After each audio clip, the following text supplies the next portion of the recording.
आज हम स्टार्ट कर रहे हैं positive shunt clipper. Last class में हमने किया था नेगेटिव शंट क्लिपर और आज की क्लास में हम करेंगे पॉजिटिव शंट क्लिपर। तो देखते हैं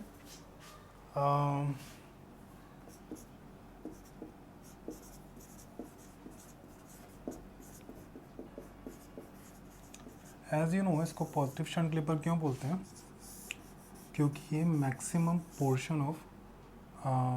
positive portion of input waveform का क्लिप कर देता है। और शंट इसलिए है क्योंकि इसमें डायोड की जो पोजीशन है वो वर्टिकल है। डायोड की पोजीशन के हिसाब से हम इसको शंट और सीरीज़ में डिवाइड किया था। लास्ट लेक्चर्स में मैंने बताया था कि इसका नाम शंट और सीरीज़ क्यों रखा हुआ है।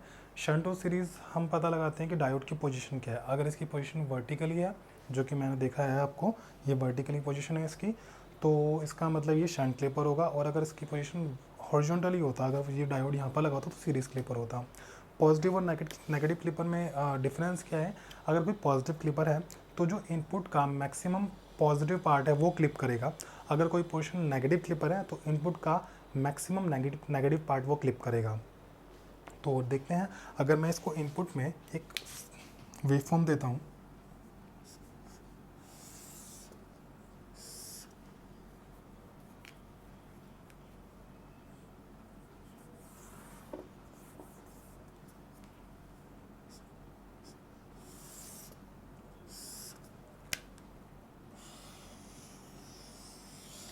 मैंने एक साइनोसॉइडल वेवफॉर्म दी इनपुट में, जो कि है Vm साइन ओमेगा टी ये, और इसको डिवाइड किया दो पार्ट में, 0 से पाई और पाई से 2 पाई। अब अगर मैं देखूं कि मैं इसको दो केस में डिवाइड कर लेता हूँ। पहला केस हम स्टडी करेंगे 0 से पाई के बीच, दूसरा केस स्टडी करेंगे पाई से 2 पाई के बीच। तो केस वन में हम लेते हैं 0 से पाई के बीच,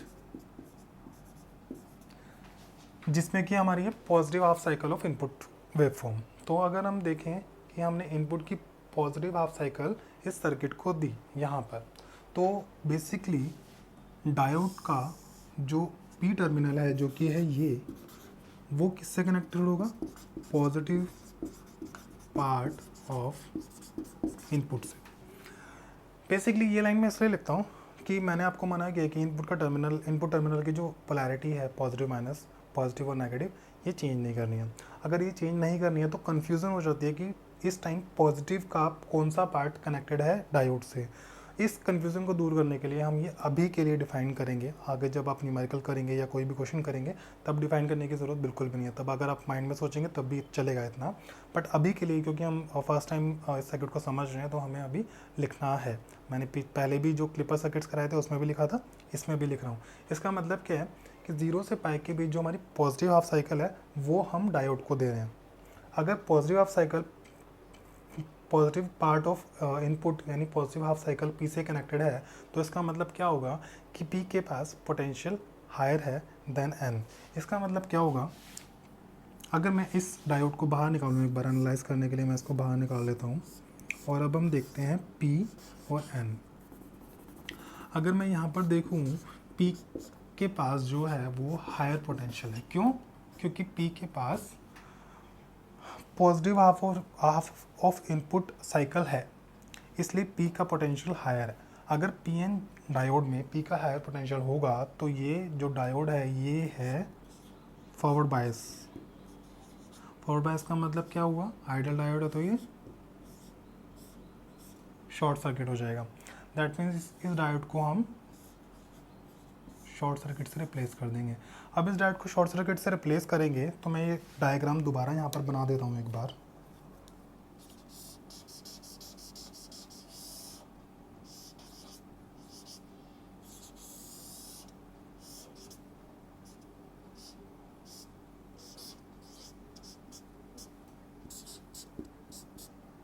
अगर मैं देखूँ यहाँ पर, ये जो आउटपुट वोल्टेज है इसी के पैरेलल में एक ब्रांच है जो कि शॉर्ट हो चुकी है, जो कि जिसमें डायोड था वो शॉर्ट हो चुकी है क्योंकि डायोड कंडक्ट कर गया। डायोड कंडक्ट क्यों किया है?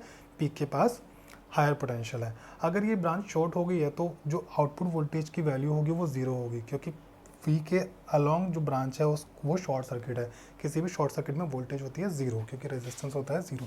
तो अगर हम आउटपुट वोल्टेज लिखें इस केस में हमारे पास होगी ज़ीरो। ठीक है, ये तो रहा हमारा केस 1 का रिजल्ट।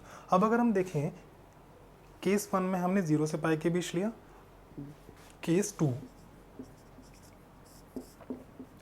जिसको मैं लेता हूँ पाई से 2 पाई के बीच। अगर मैं पाई से 2 पाई के बीच लूँगा ना, तो ये वाली वेव फॉर्म जो नेगेटिव वेव फॉर्म है ये हम इसको कंसिडर करेंगे। दैट मीन्स जितनी भी सर्किट डायग्राम है ना, ये आप अगर बार बार बनाओगे तो आपके लिए ही बेनिफिट है, इससे आपको सर्किट डायग्राम याद हो जाएंगे। और जब कोई भी सर्किट डायग्राम देखोगे ना तो ऐसा नहीं लगेगा कि कहीं देखा नहीं। ठीक है, ये जो सर्किट है इसमें हमने क्या किया है, जो सेकेंड हाफ साइकिल है, जो नेगेटिव हाफ साइकिल है वो हमने दी है डायोड को। तो मैं यहाँ पे मेंशन कर देता हूँ negative part of input. Negative part of input दिया है हमने इसको। अगर मैं नेगेटिव पार्ट ऑफ इनपुट देता हूँ, इस डायोड को बाहर निकाल लेता हूँ, एनालाइज करने के लिए मैंने डायोड को बाहर निकाला और ये मेरे पास P है, ये मेरे पास N है। इसका मतलब N P जो टर्मिनल है डायोड का, जो P टर्मिनल है वो नेगेटिव पार्ट ऑफ इनपुट से कनेक्टेड है। नेगेटिव पार्ट ऑफ इनपुट से कनेक्टेड है, इसका मतलब क्या हुआ, P के पास जो है लोअर पोटेंशियल है। और अगर PN डायोड में P के पास लोअर पोटेंशियल है तो इसका मतलब क्या होगा, जो डायोड होगा ये रिवर्स बायस होगा। रिवर्स बायस क्यों होगा, क्योंकि P के पास लोअर पोटेंशियल है। और रिवर्स बायस होने की वजह से आइडियल डायोड है क्योंकि ये, इसलिए हम इसको ओपन सर्किट कर देंगे। ओपन सर्किट कर देंगे तो ये डायोड रिप्लेस हो जाएगा ऐसे कुछ सर्किट से। अगर मैं इस डायोड को रिप्लेस करके ओपन सर्किट लगा कर दोबारा से इस सर्किट डायग्राम को बनाऊँ तो ये कुछ ऐसा बनेगा, V input, V output, R। ठीक है, अब हमें क्या करना है, बेसिकली आउटपुट वोल्टेज निकालनी है। जैसे हमने इस केस में निकाली थी output voltage, positive half cycle जब इनपुट की दी थी तब आउटपुट वोल्टेज क्या दी, अब नेगेटिव हाफ साइकिल जब इनपुट की है तब आउटपुट वोल्टेज क्या है। अगर हम आउटपुट वोल्टेज देखें तो बेसिकली अगर थोड़ा सा भी ध्यान से देखेंगे, हम देखने के बाद ही पता लग जाएगा कि V आउटपुट हमारा है V इनपुट के बराबर। क्यों, क्योंकि कोई करंट फ्लो नहीं हो रहा आर में, तो इसका मतलब V आउटपुट V इनपुट के बराबर हो जाएगा। लेकिन अगर अभी भी समझ नहीं आ रहा कि V आउटपुट V इनपुट के बराबर क्यों है, तो एक बार KVL लगा के देख लेते हैं। ये 0 एम्पियर है, ओपन ब्रांच है इसलिए 0 एम्पियर है। इस ब्रांच में कोई करंट नहीं है, ओपन है इसलिए 0 एम्पियर है।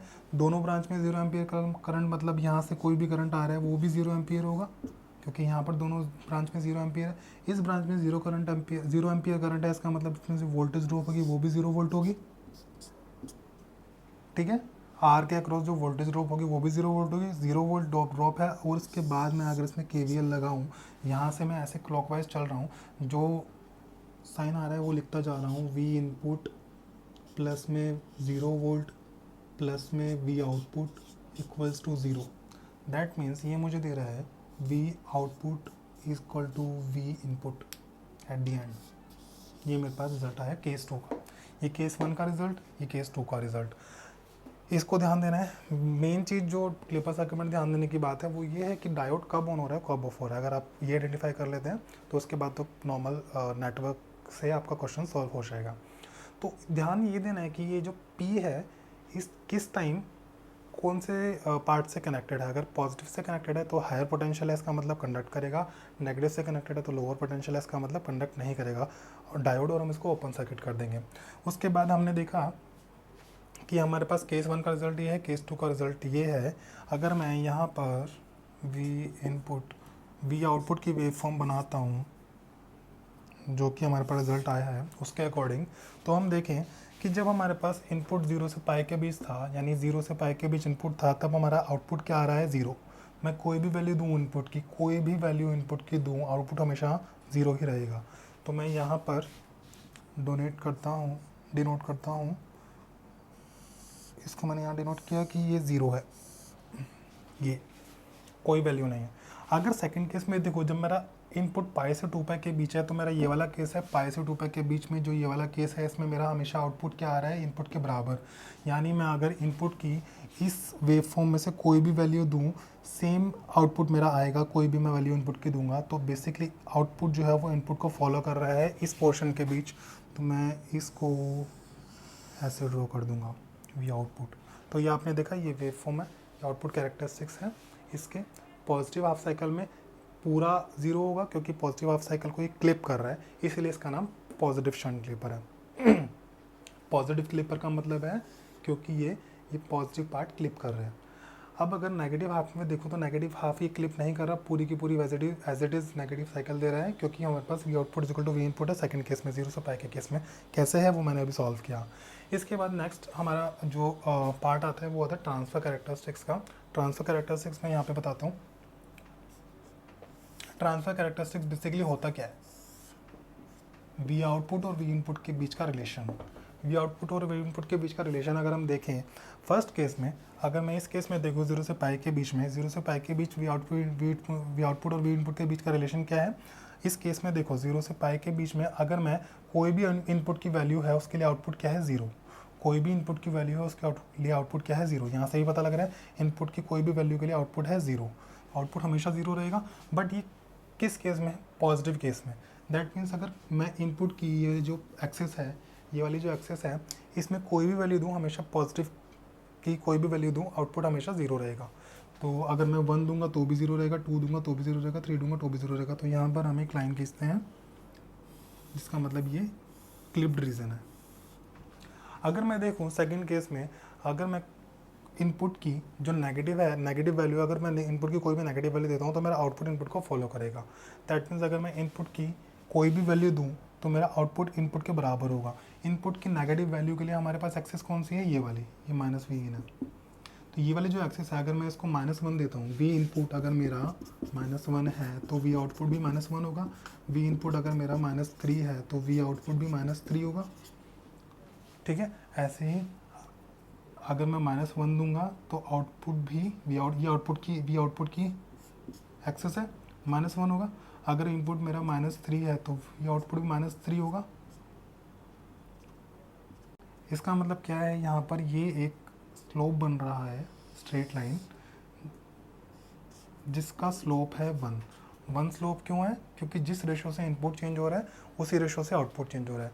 That means output follows the input wave form, output follows the input wave form. इसकी वजह से ये स्लोप ऐसा बन रहा है। और ये वाला जो पोर्शन है ये क्लिप हो रहा है। क्लिप का मतलब ये आउटपुट में नहीं आ रहा। कोई भी इनपुट की पॉजिटिव वैल्यू के लिए आउटपुट 0 है। ये हमेशा ये शो करता है कि कोई भी इनपुट की वैल्यू देते हैं आउटपुट हमेशा 0 है। तो ग्राफ से समझ आ रहा है। अगर मैं आपको ग्राफ दूँ तो आप ये बता सकते हैं कि पॉजिटिव क्लिपर है, नेगेटिव क्लिपर है। ऑल्दो ये अभी बताना पॉसिबल नहीं हो पाएगा कि शंट क्लिपर है या सीरीज क्लिपर है। मैंने बोला शंट और सीरीज का मतलब सिर्फ इतना है कि डायोड की ओरिएंटेशन क्या है। जो क्लिपर जो काम कर रहा है वो काम कैसे कर रहा है, ये पॉजिटिव और नेगेटिव क्लिपर हमें बता पाएगा कि वो कौन सी वेव फॉर्म को क्लिप कर रहा है। तो इतना मैंने आपको बताया, ये इसका ट्रांसफर कैरेक्टरिस्टिक्स है। नेक्स्ट क्लास में अभी तक हमने जितने भी क्लिपर किए हैं उसमें ना रेफरेंस वोल्टेज वाला नहीं किया है, रेफरेंस वोल्टेज हमने नहीं लिया है। नेक्स्ट क्लास में नेक्स्ट लेक्चर में मैं आपको क्लिपर कराऊंगा विद रेफरेंस वोल्टेज। अभी तक जितने भी क्लिपर थे विदाउट रेफरेंस वोल्टेज थे, मतलब मेरे पास डायोड के बाद कोई भी वोल्टेज एलिमेंट नहीं था, सिर्फ डायोड था, एक रेजिस्टेंस था, हम इनको इनपुट दे रहे थे और आउटपुट ले रहे थे। नेक्स्ट क्लास में मैं आपको रेफरेंस वोल्टेज के साथ सारे क्लिपर दोबारा से कराऊंगा। तो तब तक आप ये सारा रिवाइज कर लीजिए। Thank you so much.